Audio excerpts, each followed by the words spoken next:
السلام عليكم ورحمة الله وبركاته. هنعمل النهاردة هريسة الشطة. جبنا مقدار حوالي كيلو فلفل أحمر، زي غسلناه وقطعناه، وجبنا فنجان زيت وكمون وملح وفلفل أسمر ومعلقتين توم.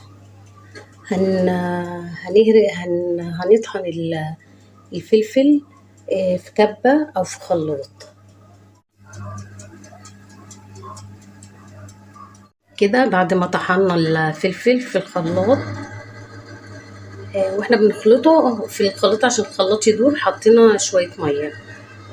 بعد كده هناخد الفلفل وهنحطه على النار عشان خاطر المية اللي فيه تتبخر. جبنا الطاسة كده وحطيناها على النار من غير اي مادة دهنية، ونزلنا بالفلفل كده اهو،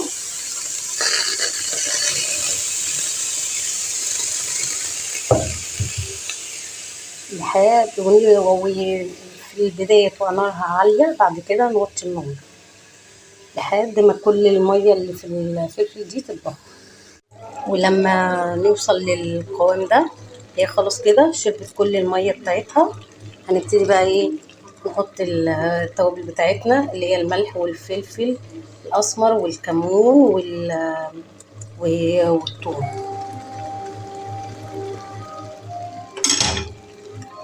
نحط كده ونقلب ونسيبها على كمان 5 دقايق. بعد كده ننزل بربع فنجان الزيت. ننزل بقى بفنجان الزيت، طب يعتبر برضو مادة حافظة، وبكده تبقى الهريسة بتاعتنا استوت.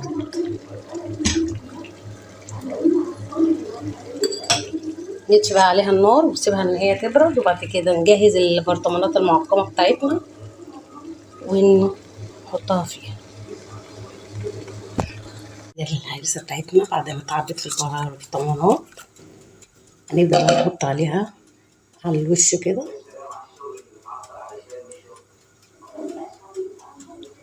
شوية زيت كده للحفظ.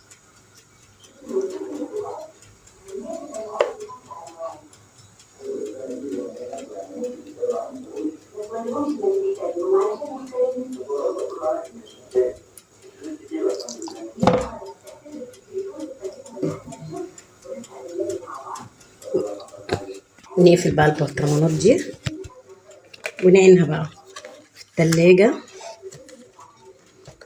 وناخد منها وقت الاستخدام.